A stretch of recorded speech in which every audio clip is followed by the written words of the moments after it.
Assalamualaikum warahmatullahi wabarakatuh. Semangat pagi, salam merdeka belajar. Generasi muda perlu mempersiapkan diri untuk memasuki era demokratisasi, yaitu suatu era yang ditandai dengan keragaman perilaku. Dengan cara terlibat dan mengalami secara langsung proses pendemokrasian ketika mereka berada dalam setting belajar di sekolah. Kesadaran akan terjadinya perubahan-perubahan, ketidakpastian, ketidakmenentuan, perbedaan atau keragaman perlu ditumbuhkan sedini mungkin. Jika tidak, maka yang terjadi adalah pemaksaan kehendak, tidak menghargai perbedaan.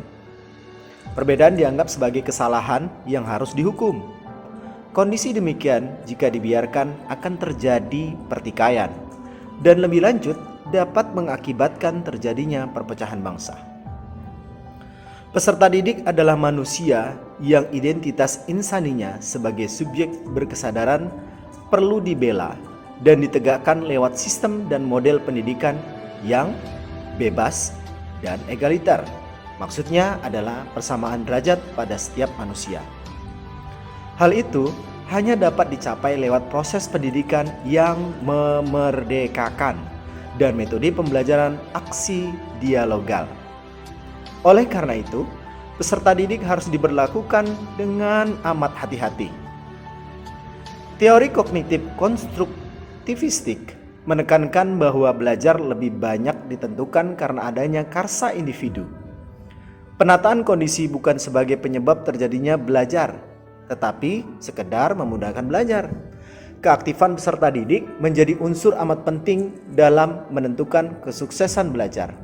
Dan aktivitas mandiri merupakan jaminan untuk mencapai hasil yang sesungguhnya. Memang, memahami manusia bukanlah pekerjaan yang mudah. Peserta didik adalah manusia yang identitas insaninya sebagai subjek berkesadaran sulit untuk dimengerti. Mereka adalah makhluk yang dinamis, berkembang dari waktu ke waktu sesuai dengan perkembangan peradaban yang tak pernah berhenti. Menurut Gabriel Marcel, yaitu seorang filsuf berkebangsaan Prancis, manusia bukanlah problema yang akan habis dipecahkan.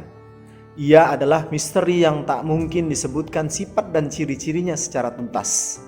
Ilmu-ilmu yang mengkaji tentang manusia setiap kali berpikir dan mencoba memahami hakikat manusia akan terasa semakin luas dan semakin sulit untuk merumuskan pemahaman yang terdalam mengenai manusia.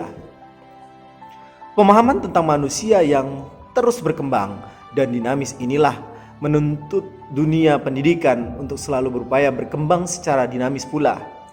Hal penting yang harus dipahami berkaitan dengan peserta didik sebagai individu adalah bahwa peserta didik merupakan manusia yang memiliki sejarah. Makhluk dengan ciri keunikannya atau individualitasnya, ya masing-masing ya, dan selalu membutuhkan sosialisasi.